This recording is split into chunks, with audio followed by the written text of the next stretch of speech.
Anyway, I've really enjoyed the opportunity to serve now as Secretary of Defense and have a chance to go around and visit some of the key bases throughout the country. And there's no question that STRATCOM here is extremely important to our national defense.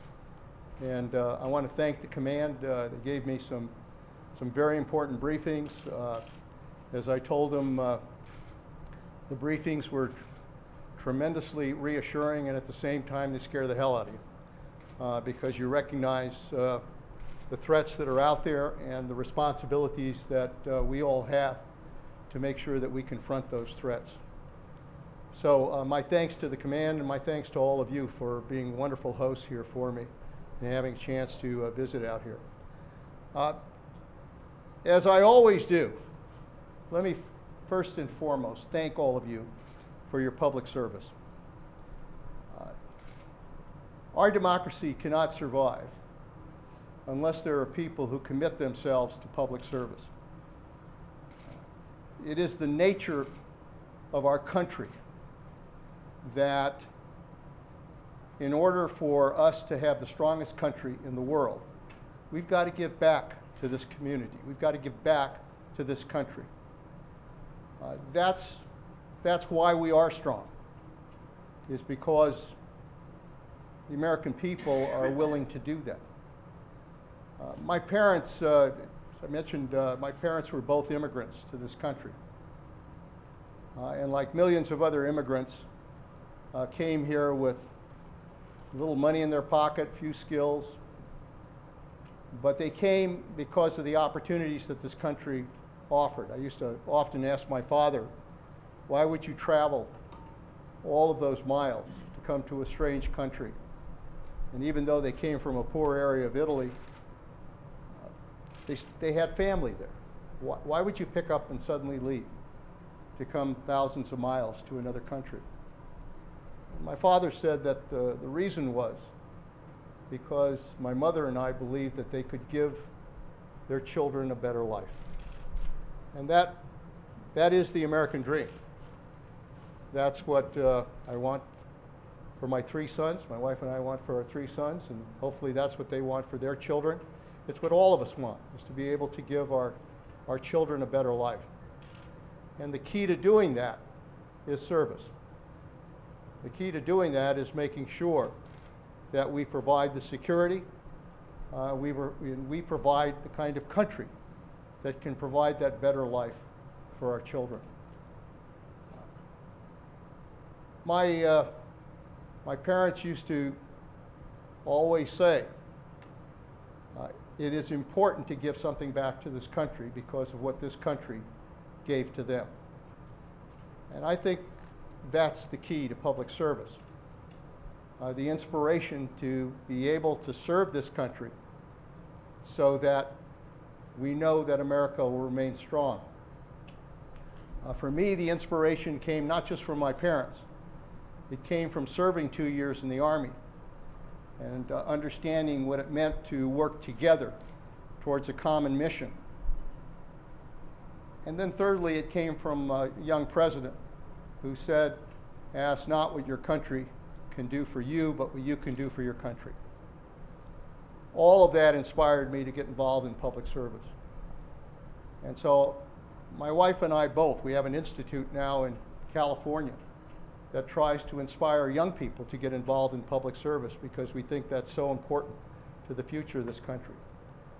The greatest joy I have is to meet people like all of you. And I went over and met with the troops in both Afghanistan and Iraq and looked into their eyes as I'm looking into yours and realized that these are young people who are willing to put their lives on the line for their country.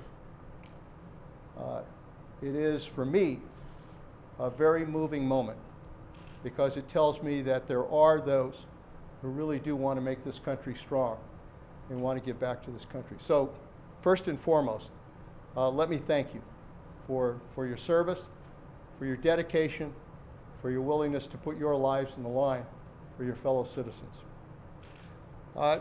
This is a challenging time for the defense of this country. It's a challenging time for the United States. But with regards to our missions, they really do relate to making sure that we secure this country for our children. We've got a number of challenges and threats that are out there that we are responsible for confronting. First and foremost is the continuing terrorist threat that's out there. We have confronted terrorists since 9/11, and even before that. But since 9/11, we've been going after al-Qaeda. And we have made progress in weakening al-Qaeda. We've conducted operations against them in Pakistan. We've confronted them in Afghanistan as well as other parts of the world. But in particular, we have seriously weakened the ability of al-Qaeda to plan attacks on this country. And obviously the most significant achievement was to get bin Laden.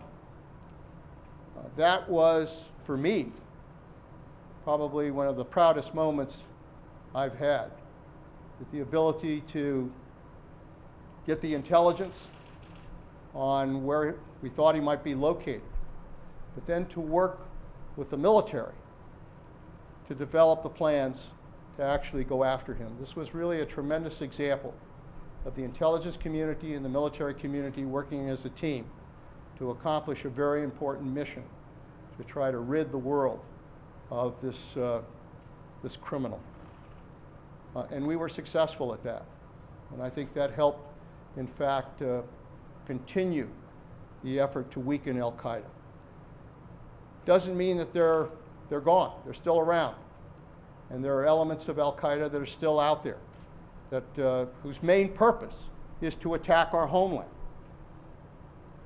We have to keep reminding people the main purpose of al-Qaeda is to attack our homeland. And so we have to continue to put pressure on them wherever they're at. We've got to continue to put pressure on them in Pakistan. We have to continue to confront them elsewhere. The biggest concerns we have now are the nodes where they're located in places like Yemen, Somalia, North Africa. We've got to continue to put pressure on them, and we will do that. We will do that because our goal is to make sure that someday we can secure the world from the threat of that type of al-Qaeda terror. Secondly, we've got 2 wars that we're confronting. We are a nation at war. One of the most brutal things that I have to do as secretary, and I had to do a little bit of this as director of the CIA, but the toughest thing I have to do in this job is to write condolence letters to families of those that have been killed in action. We are a country at war, and we have men and women out there on the front lines that put their lives on the line every day in order to try to protect this country.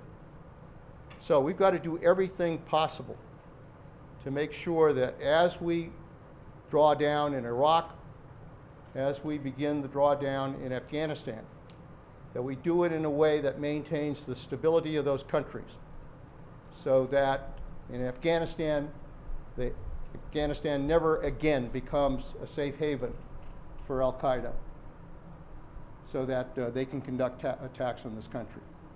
And in Iraq, the goal is to achieve stability there, so that we have a country in a very important region of the world that will reflect, hopefully, the democratic values that are so important to all of us, and that many in that part of the world are now seeking. So, my goal is to make sure that we do this in a responsible way, and we do it in a way that makes sure that the sacrifices of those who gave their lives in that part of the world are not in vain. We will be true to them in what we are able to achieve there, but it means we have to continue that effort and do it right. We're confronting the problem of rogue nations today. nations like North Korea, Iran, who continue to seek a nuclear capability.